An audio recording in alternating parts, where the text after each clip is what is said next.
ठीक है बेटा। हेलो। हाँ, किरण की दुनिया में आप लोग का स्वागत है। मैं आज आप लोग को साईं बाबा का कुछ कहानियाँ सुनाने जा रही हूँ।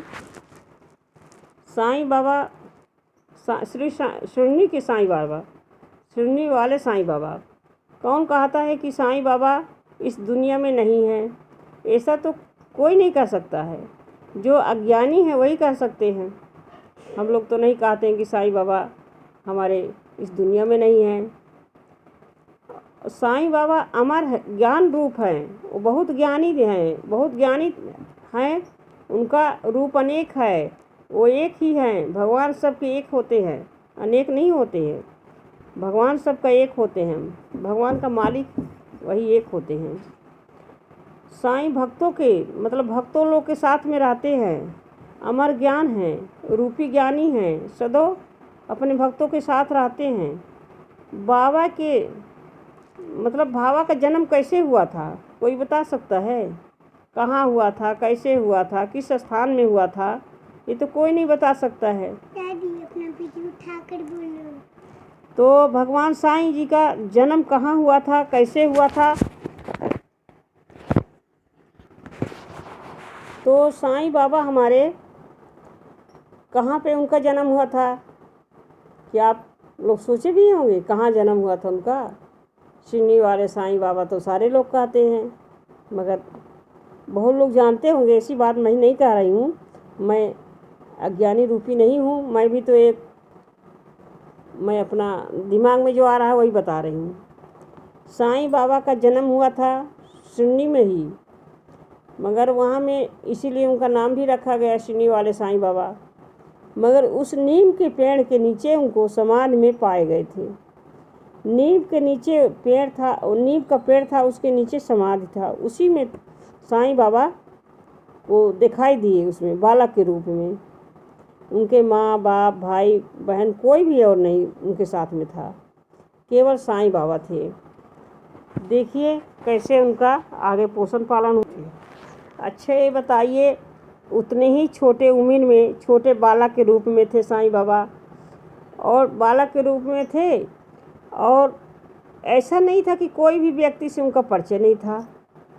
जो भी आता था सबसे हंस के बोलते थे। साईं बाबा का नाम ही प्रसिद्ध था, परिचित था। इस कलयुग में महान अवतार थे, महान अवतार थे। साईं बाबा कौन थे? वे किस धर्म जाति या कुल के थे, उत्पन्न हुए थे?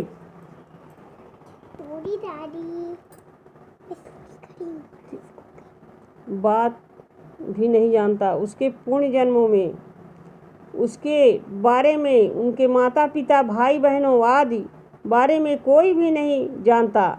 उनके पूर्व जन्म आदि के बारे में भी कोई नहीं जानता। उनके बारे में कहीं भी कुछ वर्णन नहीं मिलता है।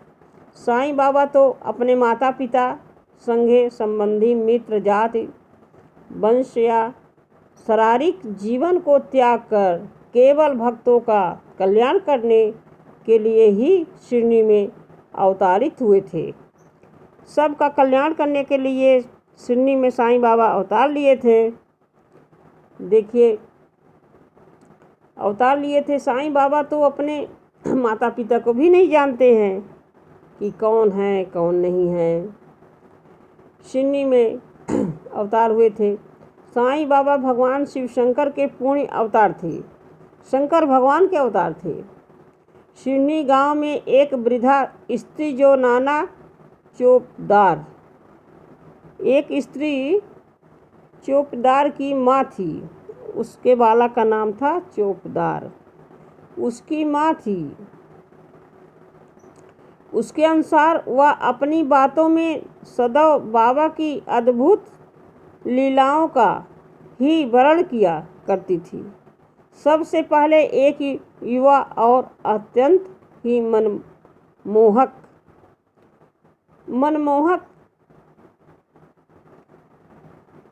रूप वाला बालक नीम के वृक्ष के नीचे समाधि में पाया गया था। यही शिरडी के साईं बाबा जो थे, तो नीम के ही नीचे इनका जन्म मतलब समाज से निकले हुए थे, उसी में प्रकट हुए थे। तो शंकर के रूप में शिरडी के साईं बाबा, जब सारे लोग गांव में हल्ला होने लगा कि यहाँ में एक बालक इस समाज से पाया गया है, तो अगल बगल के हर गांव में ऐसे होता है कि सब स्त्रियां लोग, भाई बहन लोग सब दौड़ के जाते हैं देखने के लिए। तो इस ऐसा घटना हुआ, जैसे यहाँ जन्म हुआ तो उनको देखने के लिए सारे लोग, अगल बगल के सारे गांव के लोग आए। तो देखे जो बालक को, तो मतलब इस कठोर साधना से देखकर उनको आश्चर्य हो गई कि कैसे हैं, इसमें तपस्या कर रहे हैं, तपस्या में लीन हैं। ये बालक नहीं है, कोई साधारण बालक नहीं है, ये इतना तपस्या कर रहे हैं। तो ये तपस्या करने के मतलब क्या होता, कोई स्वयं भगवान है। कठोर साधना में देखा तो उसने आश्चर्य हो गया कि क्या है, ये तो स्वयं भगवान है, उनकी कोई सीमा ही नहीं है। इस तरह से तपस्या लीन में बालक पड़े हैं। तो किसी भी ऋतु की, जाड़ा हो, गर्मी हो, बरसात हो, उनको परवाह नहीं है, उसी में तपस्या करके बैठे हैं। उनके पास कठोर तपस्या करने के बाद अल्पाऊ लोग देखकर आसपास के गांवों में भी बालक के प्रति हर गांव में चर्चा होने लगी। ये बालक को देखने के लिए अपार, मतलब इतना नाना प्रकार के लोग आए, मतलब भीड़ लगने लगी, मेला लग गया। और उसे सुनकर इस सुनसान जंगल की तरह, उस सुनसान गांव में, मतलब नीम के पेड़ के नीचे ही, रात में भी, पानी में, बरसात में, धूप में, किसी तरह से उसी में थे। कोई भी कहता है मेरे घर चलिए, मेरे घर चलिए, नहीं, कहीं नहीं, बालक कुछ नहीं बोलते हैं। किसी प्रकार का कोई भय नहीं है उनको, डर नहीं है उनको। पर बालक कौन है, सोच में पड़ गए सारे लोग कि बालक कौन है, ये बालक कहाँ से आया है, कैसे प्रकट हुआ है, इसके माँ बाप कहाँ हैं, कोई नहीं। इसको सब सोच में पड़ गए, बालक कौन है, कहाँ से आया है। इन प्रश्नों के प्रत्येक गांव वासी को बुरी तरह से परेशान कर रखा था। सारे लोग घबरा गए। उसका चेहरा कितना सौभाग्य, मतलब अच्छा था, मनमोहक है।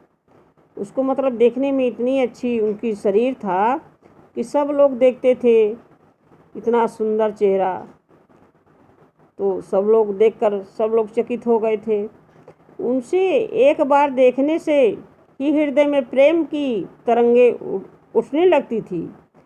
जो लोग देखते थे उसके दिल में यही भावना होता था, मतलब प्रेम हो जाता था, उनसे सबका प्रेम हो जाता था। एक बार देखने के बाद बार बार देखने की इच्छा होती थी। कितना असाधारण था यह बालक। सभी गांववासी इस बात को सोचकर हैरान परेशान थे। यह सुंदर स्वरूप भगवान बालक है। रूपवान बालक दिन रात इस खुले आकाश के नीचे किस तरह से रहता है। वह बालक सदैव नीम के वृक्ष के नीचे बैठा रहता था और कभी कुछ नहीं कहता, किसी के दरवाजे पर भी नहीं जाता था, परंतु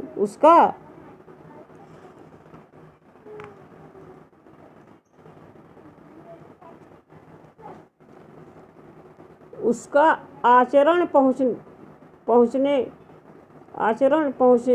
पहुँचते हुए संत महात्माओं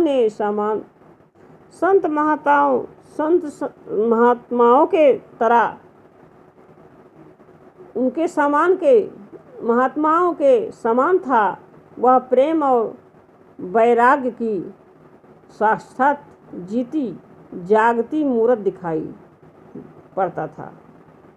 उसको सारे लोग बोलते थे भगवान के रूप में है, ये बालक बहुत कठोर है, ये कहीं नहीं जाता है, इसको भूख प्यास नहीं लग रही है, कैसा बालक है कि कुछ भी यहाँ में उसको रात में भी नहीं डर लगता है, कहीं भी इधर उधर नहीं जाता है, उसी में है रहता है। यह सोचकर सभी लोग को बहुत आश्चर्य हुआ। कहता था ग्रामवासियों ने अनेकों बार बाबा से उनने जीवन, जन्म स्थान और माता पिता आदि के विषय में सवाल जवाब किए, पर बाबा ने कभी कोई उत्तर नहीं दिया। ये सदैव शांत भैरव भाव से मुस्कुरा कर रह जाते थे। जो कोई पूछता है माता पिता का कहाँ जन्म स्थान है आपका, तो कोई जवाब नहीं देते थे, वो हंस करके मुस्कुरा करके रह जाते थे। उनका यही जीवन था। कोई उत्तर नहीं दिया, कोई उत्तर देते ही नहीं थे। वे सदैव शांत भाव से मुस्कुरा कर रह जाते थे। मतलब शांत भाव से वो खाली मुस्कुराते थे, किसी को कुछ नहीं बताते थे। वे अवतार कुछ नहीं किसी को नहीं बतलाए। अब साईं बाबा का अवतार भी उसी श्रेणी में ही आता है। साईं बाबा ने अपने जीवन भर में अपने भक्तों पर दोनों हाथों से प्रेम और सुख की वर्षा की। साईं बाबा अक्सर कहा करते थे, यह मस्जिद द्वारिका माई का फकीर बड़ा दयालु है, इसकी गोद में आकर बैठने वाला सदा सुखी रहता है। उसे सभी लोग कभी भी किसी प्रकार का दुख आ ही नहीं सकता। भगवान वो सबसे प्रेम रखते थे साईं बाबा, और सबसे हंसकर मुस्कुरा कर रह जाते थे, और उनको यही खुशी था साईं बाबा को। ये साईं बाबा का आज मैंने चर्चा जो की हूँ, इसके लिए आप हम लोग का ये सब्सक्राइब ज़रूर करिएगा। तब तक के लिए हम जय साईं बाबा का वंदना कथा का गुणगान की हूँ, इसके लिए आप लाइव सब्सक्राइब ज़रूर कीजिएगा। तब तक के लिए धन्यवाद।